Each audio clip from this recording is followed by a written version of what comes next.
people who booked more than, I think, 13 days out never bought anything. Never. The first demo, from interest to the first demo, was more than like 2 weeks out. The close rate was like 5%. Whereas if they booked within 2 weeks, it was around 30, which is optimal.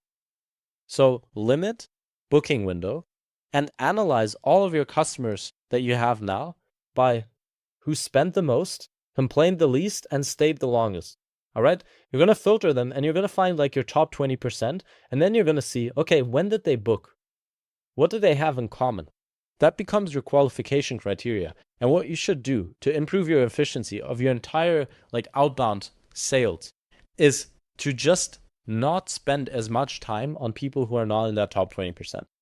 Simple as that. You can have that top 20 per segment if you have multiple. That's fine.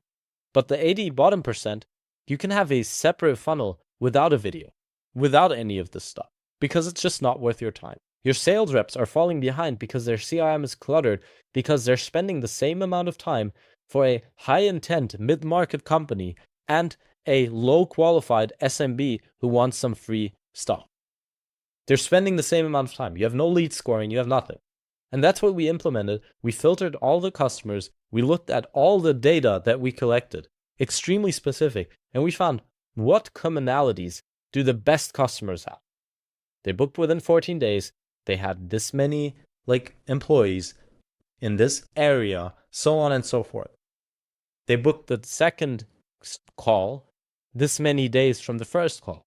All of the stuff that you should collect, you can find, filter, and then find your best customers. And then guess what? You're going to give your SDRs and AEs clear qualification criteria as to who is high intent and low intent.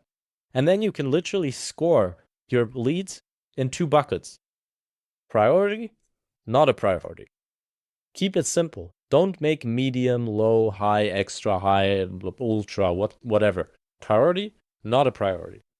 That's it. And then your CRM suddenly becomes very clear, and you can give each rep a daily task. Work on your priority leads first until they're on 0 and you have no tasks open, and only then even look at the other one. Don't look at the low priority ones until all the high priority ones are dealt with. This is how you get more revenue. Qualification needs to be binary.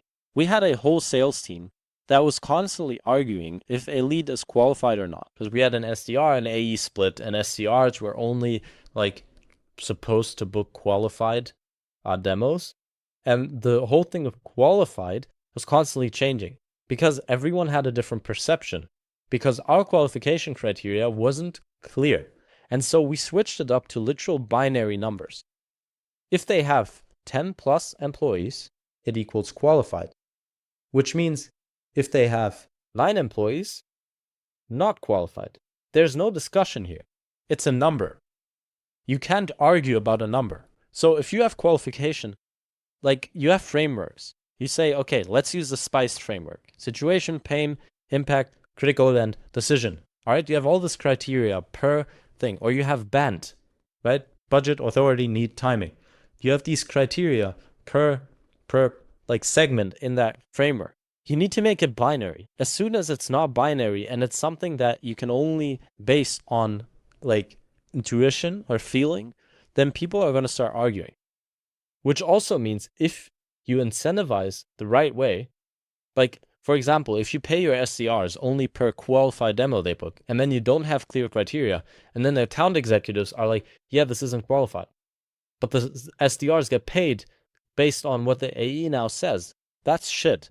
Everyone should be in control of their salary, which means like if you want to incentivize people to book qualified stuff, you can pay them per qualified demo, but you need to make the criteria binary, so it cannot be argued. And you can find this criteria by analyzing your entire customer base, by who spend the most, complain the least, stay the longest, and arguably who got the best results from your product